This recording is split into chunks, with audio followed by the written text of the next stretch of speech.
अभी राजस्थान का तो 1001% है कि उलटपार होने वाला है, और शिवराज का तो राज कोई जान ही नहीं पाया है अभी कि वहाँ का क्या होने, वहाँ भी खेला हो सकता है अभी, क्योंकि मामा की शक्ल भी अब देखना मोदी जी पसंद नहीं करते हैं ज़्यादा।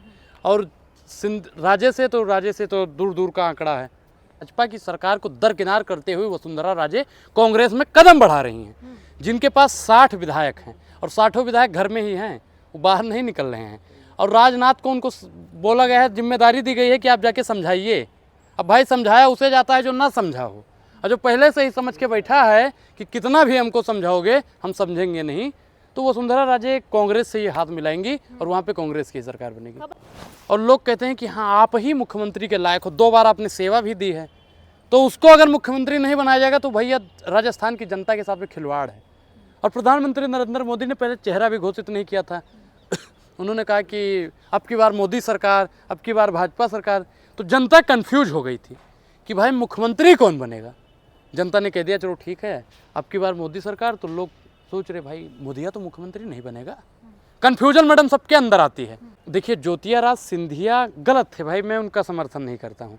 जब नहीं रहेगा एयर इंडिया तो क्या करेंगे ज्योतिरादित्य सिंधिया, एयर इंडिया बेचा जा रहा है, ज्योतिरादित्य सिंधिया की हिम्मत है तो सवाल पूछ ले, बोल पाएंगे? मैं उनको तब सही मान लूंगा जब वो बोल दे नरेंद्र मोदी आप कान खोल कर सुन लीजिए, मैडम सुनिए, आप कान खोल कर सुन लीजिए, आपको एयर इंडिया नहीं बिकने दूंगा, है हिम्मत बोल दें, मैं समर्थन करूंगा उनका। देख रहा हूँ एक मित्र है मेरे, उनके घर मैंने फ़ोन किया, हमने कहा भाई क्या चल रहा है? उन्होंने कहा भाई 5 दिन से मेरा सिलेंडर ख़त्म है और मुझे सिलेंडर नहीं मिल रहा है। मैंने कहा काहे? कह रहे हम 450 रुपये का सिलेंडर ढूंढ रहे हैं, मिल ही नहीं रहा है। हमने कहा और मोदी को जिताइए। अब बताइए कि भाजपा को वोट देने के बाद वहाँ सरकार बन गई है, बहुमत मिल गई है, लेकिन वहाँ पे सिलेंडर 450 रुपये में नहीं हो। हमने कहा भैया आपको रोजगार मिला कि नहीं मिला? 5 दिन हो गया। कह रहा भैया रोजगार क्या, यहाँ रोजगार का राह नहीं मिल रहा है। तो मैडम आप बताइए, जहाँ जहाँ भाजपा की सरकार है वहाँ सिर्फ झूठा वादा किया जाता है, और बीजेपी सिर्फ हिंदू मुसलमान के एजेंडों में फंसा के लोगों को गुमराह कर देती है। जैसे अनुराग, क्या लग रहा है तीनों राज्यों में सरकार हारने के बाद भी वसुंधरा और गहलोत की जिस तरीके से आपसी जो दोनों मिल रहे हैं, क्या लग रहा है कि क्यों मिल रहे हैं आपस में? मैडम क्योंकि देखिए राजस्थान का क्या है कि राजस्थान का जो राज और रिवाज है ना, वो इस बार बदलने वाला है। मतलब साफ है कि वहाँ पे भाजपा की सरकार को दरकिनार करते हुए वसुंधरा राजे कांग्रेस में कदम बढ़ा रही हैं, जिनके पास 60 विधायक हैं और 60 विधायक घर में ही हैं, वो बाहर नहीं निकल रहे हैं। और राजनाथ को उनको बोला गया है, जिम्मेदारी दी गई है कि आप जाके समझाइए। अब भाई समझाया उसे जाता है जो ना समझा हो, और जो पहले से ही समझ के बैठा है कि कितना भी हमको समझाओगे हम समझेंगे नहीं, तो वसुंधरा राजे कांग्रेस से ये हाथ मिलाएंगी और वहाँ पे कांग्रेस की सरकार बनेगी। जो विधायक हैं वो बागी हो जाएंगे और वहाँ सरकार टूट जाएगी। तो बिल्कुल मैंने और क्या बताया भाई, मैंने वही तो बताया कि वसुंधरा राजे के जो विधायक हैं, 60 विधायक उनकी पार्टी में, वो सब भाजपा से बगावत करके और फिर गहलोत साहब से मिलकर अपनी सरकार बनाएंगे। उलटफेर हो सकता है। उलटफेर अभी राजस्थान का तो 1001% है कि उलटपार होने वाला है, और शिवराज का तो राज कोई जान ही नहीं पाया है अभी कि वहाँ का क्या होने, वहाँ भी खेला हो सकता है अभी, क्योंकि मामा की शक्ल भी अब देखना मोदी जी पसंद नहीं करते हैं ज़्यादा। और राजे से तो दूर दूर का आंकड़ा है, 36 का आंकड़ा है। वसुंधरा गहलोत एक दूसरे के खिलाफ चुनाव लड़ते थे, लेकिन हाथ मिलाते कैसे नजर आ रहे हैं?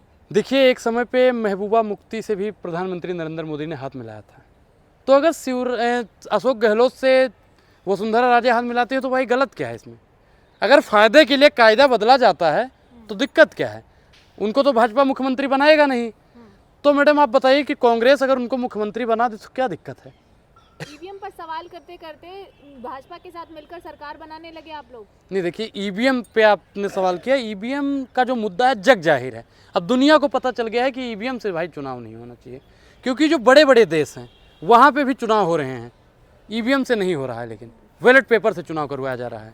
लेकिन प्रधानमंत्री नरेंद्र मोदी अपनी तानाशाही करने के लिए बैलेट पेपर से चुनाव नहीं करवाते हैं, वो कहते हैं ईवीएम से चुनाव कराएंगे तो हैक हो जाएगा। क्या लग रहा है अनुराग, वसुंधरा राजे जो है वो क्यों बागी हो रही हैं? क्या उनको सीएम चेहरा नहीं बनाया जा रहा? मैडम एक चीज़ बताइए कि लोग आपको जानते हैं ठीक, और लोग कहते हैं कि हाँ आप ही मुख्यमंत्री के लायक हो, 2 बार आपने सेवा भी दी है, तो उसको अगर मुख्यमंत्री नहीं बनाया जाएगा तो भैया राजस्थान की जनता के साथ में खिलवाड़ है। और प्रधानमंत्री नरेंद्र मोदी ने पहले चेहरा भी घोषित नहीं किया था। उन्होंने कहा कि अब की बार मोदी सरकार, अब की बार भाजपा सरकार, तो जनता कंफ्यूज हो गई थी कि भाई मुख्यमंत्री कौन बनेगा। जनता ने कह दिया चलो ठीक है अब की बार मोदी सरकार, तो लोग सोच रहे भाई मोदिया तो मुख्यमंत्री नहीं बनेगा। कन्फ्यूजन मैडम सबके अंदर आती है। और हो सकता है आप भी राजस्थान से अगर रहती तो आप भी कंफ्यूज हो जाती। तो अब राजस्थान की जनता को दरकिनार किया जा रहा है क्योंकि उनके मुद्दों पर बात नहीं हो रही है। मुख्यमंत्री कौन, मुख्यमंत्री कौन, मुख्यमंत्री कौन। मैं देख रहा हूँ एक मित्र है मेरे, उनके घर मैंने फ़ोन किया, हमने कहा भाई क्या चल रहा है। उन्होंने कहा भाई 5 दिन से मेरा सिलेंडर ख़त्म है और मुझे सिलेंडर नहीं मिल रहा है। मैंने कहा काहे? कह रहे हम 450 रुपये का सिलेंडर ढूंढ रहे हैं, मिल ही नहीं रहा है। हमने कहा और मोदी को जिताइए। अब बताइए कि भाजपा को वोट देने के बाद वहाँ सरकार बन गई है, बहुमत मिल गई है, लेकिन वहाँ पे सिलेंडर 450 रुपये में नहीं हो। हमने कहा भैया आपको रोज़गार मिला कि नहीं मिला? 5 दिन हो गया। कह रहा भैया रोज़गार क्या, यहाँ रोज़गार का राह नहीं मिल रहा है। तो मैडम आप बताइए, जहाँ जहाँ भाजपा की सरकार है वहाँ सिर्फ झूठा वादा किया जाता है और बीजेपी सिर्फ हिंदू मुसलमान के एजेंडों में फंसा के लोगों को गुमराह कर देती है। जैसे योगी भगवधारी में वैसे बालकनाथ एक चेहरा देखे जा रहे हैं। देखिए एक कहावत है मेरे पूर्वांचल में ज़्यादा कही जाती है कि मन न रंगावे, रंगावे जोगी कपड़ा। तो कपड़ा रंग लेने से कोई संत नहीं हो जाता है, कोई साधु नहीं हो जाता है। मैं आपको साधु का मतलब बताता हूँ। साधु का मतलब होता है कि साध्वी, जो संसार की मोह माया से दूर रहे। अब बताइए उनको भी पता चल गया है कि भैया साधना अगर हमने कर लिया तो हमारा भला होने वाला नहीं जब तक हम सत्ता में नहीं आएंगे। अब मैडम बताइए जो सत्ता में आ गया, जिसे राजपाट से मतलब हो, वो साधु संत हो सकता है? आपने बालकनाथ को साधु कैसे कह दिया? आप बताइए। बालकनाथ भगवा पहनते जैसे योगी मैडम जी मैंने भगवा क्या पहनते कि हैं। भगवा पहन लेने से कोई साधु संत नहीं हो जाता है। साधु संत के लिए पहले ऋषि मुनि हुआ करते थे कि जिन्हें अपने सांसारिक जीवन से, व्यापारिक जीवन से, वैवाहिक जीवन से किसी से मतलब नहीं होता था। एमपी और राजस्थान में कांग्रेस सरकार बना रही है। बिल्कुल मैडम, 1001% आशा है। आशा है कि सरकार बन जाएगी। बिल्कुल, राजस्थान का तो 100% पक्का ही है कि बनेगी ही बनेगी। क्योंकि अगर वसुंधरा राजे को मुख्यमंत्री नहीं बनाता है बीजेपी का, तो वो जरूर बगावत करेंगी और कांग्रेस उनसे बढ़ चढ़कर उनका सहयोग करेगी। तो विधायक उनके साथ होंगे? मैडम 60 विधायक घर पे ही बैठे हैं, कहते हैं कि जहाँ बताइए मैडम वहीं हम चलेंगे। तो मुझे नहीं लगता कि वसुंधरा राजे से वो 60 विधायक गद्दारी करेंगे। बगावत ही करनी होती तो वो भाजपा से चुनाव की लड़ती। नहीं देखिए, उनको लगता था कि भाई हमको बनाया जाएगा मुख्यमंत्री। अब बताइए दिया कुमारी भी लड़ी, अश्विनी वैष्णव रेल मंत्री जो हुआ करते थे वो भी रेस में आ रहे हैं। अब इन लोगों को अशोक गहलोत ने और पूरी कांग्रेस पार्टी ने लोहे का चना चबुआ दिया है। अगर वसुंधरा राजे की बगावत सही है तो ज्योतिराज सिंधिया की बगावत पर क्यों सवाल थे? देखिए ज्योतिराज सिंधिया गलत थे भाई, मैं उनका समर्थन नहीं करता हूँ। जब नहीं रहेगा एयर इंडिया तो क्या करेंगे ज्योतिराज सिंधिया? एयर इंडिया बेचा जा रहा है, ज्योतिराज सिंधिया की हिम्मत है तो सवाल पूछ ले उससे, बोल पाएंगे? मैं उनको तब सही मान लूंगा जब वो बोल दे नरेंद्र मोदी आप कान खोल कर सुन लीजिए। मैडम सुनिए, आप कान खोल कर सुन लीजिए, आपको एयर इंडिया नहीं बिकने दूंगा। है हिम्मत बोल दें, मैं समर्थन करूंगा उनका। कांग्रेस के बीजेपी में जाए तो गलत, लेकिन अगर बीजेपी से कांग्रेस में आ जाए तो आप लोग खुश हैं? अरे मैडम ना आए तो अपना चपरासी बनी घूमती रहे और क्या। मुख्यमंत्री बनना है तो कांग्रेस में वेलकम, आओ तो वेलकम, ना आओ तो भेड़ कम।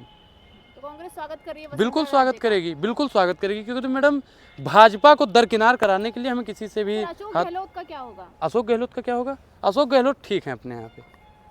अशोक गहलोत या वसुंधरा राजे दोनों एक ही हैं। तो ईवीएम को दोष देंगे चुनाव हारने का, या फिर वाकई मानते हैं कि कांग्रेस पार्टी की नाकामी है? देखिए मैडम, ईवीएम कहीं ना कहीं ईवीएम की हैकिंग हुई है, ये आप भी बेखूबा जानते हैं और हम भी जानते हैं और दुनिया जानती है। क्योंकि मैडम जो आप लोग रुझान दिखाते थे, एग्जिट पोल दिखाते थे, उसमें कहा था कांग्रेस जीत रही है। और बैलेट पेपर से अगर चुनाव होता है, दिग्विजय ने भी ट्वीट किया और बताया कि अगर बैलेट पेपर से चुनाव होता है तो कांग्रेस की 199 सीटें आ रही है, और अगर ईवीएम से हो रहा है तो नहीं आ रही है। तो मतलब साफ है ईवीएम में कहीं ना कहीं धांधले होती है। तो राजस्थान का क्या लग रहा है आपको? जो अगर सरकार बन जाती है अशोक गहलोत और वसुंधरा राजे की, तो फिर आगे चुनाव कैसे लड़ेंगे? वसुंधरा राजे आगे से मुख्यमंत्री चेहरा हुआ करेंगी? वो मैडम पार्टी तय करेगी, लेकिन मैं एक बात की और आपको गारंटी दे दूं कि जितनी भी गतिविधियां, जितनी भी घोषणाएं थी वो सारी लागू कर दी जाएंगी। इस बात की मैं गारंटी देता हूँ। जो भी अशोक 50 गहलोत ने लाख की। का बीमा, 10,000 रुपये महिलाओं को, रोजगार, शिक्षा, सब कुछ बेहतर कर दिया जाएगा। गोधन योजना जैसे हुई, सारी योजनाओं का लाभ राजस्थान की जनता को मिलेगा। और कान खोल के सुन लीजिएगा, 400 रुपये का सिलेंडर भी मिलना शुरू हो जाएगा। अभी मोदी जी ने कहा था ना 450 का मिलेगा, और नहीं मिल रहा है तो 400 रुपये का सिलेंडर भी अशोक गहलोत की सरकार देने का काम करेगी। तो आप लोग जानती हैं सरकार बना रहे हैं मध्य प्रदेश में मैडम, देखो अभी वहाँ का ज़्यादा कुछ वो नहीं है, लेकिन वहाँ पे भी आशा है कि सरकार कांग्रेस की ही बनेगी। तीनों राज्य हारने के बाद भी पूरे दावे के साथ राजस्थान में भी सरकार बना रहे हैं, मध्य प्रदेश में भी। तो ऐसी देखो क्या मैडम, strategy है? हारता वो है जो मैदान से भागता है, और हम लोग मैदान से भागे नहीं हैं। हम लोग आज भी डट के खड़े हैं, भले ही हार गए हैं, लेकिन प्रधानमंत्री नरेंद्र मोदी की छाती पर खड़े हैं। तो 2024 में ईवीएम से चुनाव होगा, फिर मोदी जी मैडम जीतेंगे। बैलेट पेपर से चुनाव होगा। आप लोग भूल से भी भूल मत कीजिए कि ईवीएम से चुनाव होगा। वोट बैलेट पेपर से ही अरे पड़ेगा। जो होना है उसी के लिए तो बात करेंगे। देखिए, चुनाव आयोग भले ही कितना भी प्रधानमंत्री नरेंद्र मोदी के समर्थन में हो जाए, लेकिन देश की जनता के खिलाफ नहीं जानता। अब देश की जनता ने ठान लिया है कि बैलेट पेपर से ही चुनाव करवाना है।